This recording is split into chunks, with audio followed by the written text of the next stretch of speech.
अतीक अशरफ की हत्या हो गई और असद अहमद का एनकाउंटर हो गया, लेकिन उसके बाद से कई ऐसे अहम खुलासे हो रहे हैं जो बहुत चौंका रहे हैं। अतीक अहमद की हत्या के बाद माफिया की एक व्हाट्सएप चैट सामने आई है और उसके बेटे असद के एनकाउंटर के बाद असद की एक फोन कॉल। सबसे पहले अतीक के मैसेज की बात करते हैं। अतीक ने साबरमती जेल से ये मैसेज प्रयागराज के बिल्डर मोहम्मद मुस्लिम को भेजा था। इसमें बिल्डर को धमकी देते हुए पैसा मांगा गया। इस मैसेज में लिखा गया था कि मेरे कोई लड़के ना डॉक्टर बनेंगे ना वकील, अब बहुत जल्द ही सबका हिसाब होगा, हालात अब बदलने वाले हैं। बिल्डर को धमकाने का ये मैसेज वायरल हो रहा है। ये चैट इसी साल 7 जनवरी को भेजी गई थी। 5 जनवरी को अतीक की पत्नी शाइस्ता परवीन बीएसपी में शामिल हुई थी और मेयर उम्मीदवार बनी थी।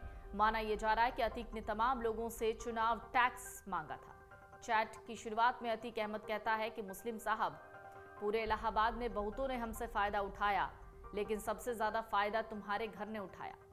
इसके बाद अपशब्द लिखते हुए वो कहता है कि आज कमजोर लोग हमारे खिलाफ एफआईआर लिख रहे हैं और पुलिस की शय यानी संरक्षण में काम कर रहे हैं। आगे वो धमकी देते हुए लिखता है कि आपको आखिरी बार समझा रहा हूं, बहुत जल्दी सारे हालात बदल रहे हैं, मैंने सब्र कर लिया, मेरे कोई लड़के ना डॉक्टर बनेंगे ना वकील बनेंगे, सिर्फ हिसाब होना है और इंशाअल्लाह बहुत जल्द हिसाब शुरू कर दूंगा।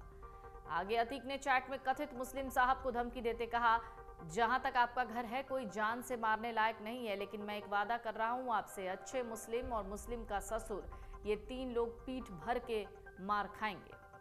चैट से ऐसा मालूम पड़ रहा है कि अतीक किसी मुस्लिम साहब से पैसे मांग रहा है, लेकिन वो उसे टाल रहे हैं। अतीक ने लिखा, आप मेरे बेटे से ईडी कर रहे हैं, ईडी ने अभी आपका पैसा सीज किया नहीं, बेहतर यह है कि हमारे बेटे मुमर का जो हिसाब है और असद ने जो पैसा दिया है वो हमें इलेक्शन में ज़रूरत है। हमारी आपसे कोई दुश्मनी तो नहीं है, आपके घर से अपनी किस्मत और अक्ल से आप लोगों ने पैसा कमाया है, हमारा जो पैसा है वो हमें दे दो तो इस वक्त बहुत काम भी आ जाएगा, शायद आपकी तरफ से ध्यान हट जाए। इसके बाद अतीक ने कहा, कम लफ्जों में ज़्यादा समझ लो, मैं अभी मरने वाला नहीं हूँ, इंशाअल्लाह एक्सरसाइज करता हूँ, दौड़ता हूँ, बेहतर है आकर हमसे मिल लो। चैट के आखिर में लिखा है, अतीक अहमद, साबरमती जेल, अहमदाबाद। अतीक अहमद की चैट में खुलासा हुआ कि गैंगस्टर जेल में रहने के दौरान भी कारोबारियों और बाकी लोगों से टैक्स की वसूली किया करता था। वायरल हो रही चैट में लिखा है कि मुस्लिम साहब, पूरे इलाहाबाद में बहुतों ने हमसे फायदा उठाया, लेकिन सबसे ज्यादा फायदा तुम्हारे घर ने उठाया, आज हमारे खिलाफ एफआईआर कर रहे हैं। अतीक की मौत के बाद अब उसके उगाही और धमकी भरे ऑडियो सामने आ रहे हैं।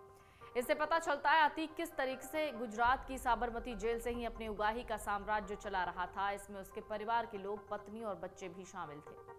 ऐसा ही एक ऑडियो अतीक अहमद के बेटे असद और लखनऊ के बिल्डर मोहम्मद मुस्लिम का सामने आया। इस ऑडियो क्लिप में असद अपने पिता के कहने पर लखनऊ के बिल्डर मुस्लिम को फोन कर धमकाता है, रुपयों की मांग करता है। अतीक के बेटे असद ने इसके पहले भी बिल्डर को कई बार फोन किया पर उसने फोन नहीं उठाया। इसके बाद असद ने बिल्डर को मैसेज किया, तब दोनों के बीच फोन पर बात हुई। इसकी ऑडियो वायरल हो रही है। इस ऑडियो में असद द्वारा बिल्डर से 80 लाख रुपए लेने की बात कही जा रही थी। बिल्डर मुस्लिम कह रहा है, आप यानी असद तो हमारे लिए यहाँ आए भी थे, फिर आप चले गए। इस पर असद कहता है कि चलिए ठीक है, हमारा नंबर सेव कर लीजिएगा और फोन उठा लीजिएगा। इस पर बिल्डर मुस्लिम बोलता है, ठीक है जरूर। इसके बाद दोनों के बीच बातचीत बंद हो जाती है। असद और बिल्डर के बीच का यही ऑडियो वायरल हो रहा है। मीडिया रिपोर्ट के मुताबिक असद की यह धमकी भरी कॉल उमेश पाल हत्याकांड से पहले की है। उमेश पाल हत्याकांड के हथियार जुटाने के लिए ये वसूली की गई थी। इसके बाद ही उमेश पाल को कैसे मारना है, इसकी पूरी प्लानिंग माफिया अतीक अहमद और अशरफ ने जेल से रची। आपको बता दें, अब ना तो असद जिंदा बचा है, ना ही उसके पिता अतीक अहमद, ना ही चाचा अशरफ। पिछले दिनों तीनों की ही मौत हो गई। असद का एनकाउंटर किया गया, वहीं माफिया अतीक अहमद और अशरफ को 3 हमलावरों ने गोली मार दी थी। 15 अप्रैल की रात अतीक अहमद और उसके भाई अशरफ की पुलिस कस्टडी में गोली मारकर हत्या कर दी गई। दोनों को मेडिकल चेकअप के लिए प्रयागराज के कॉलविन अस्पताल में लाया गया।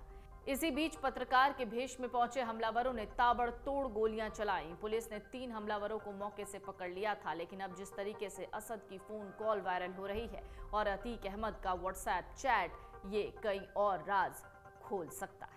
मन से उजाला कर चले, मन से उजाला कर चले, एक अमर उजाला।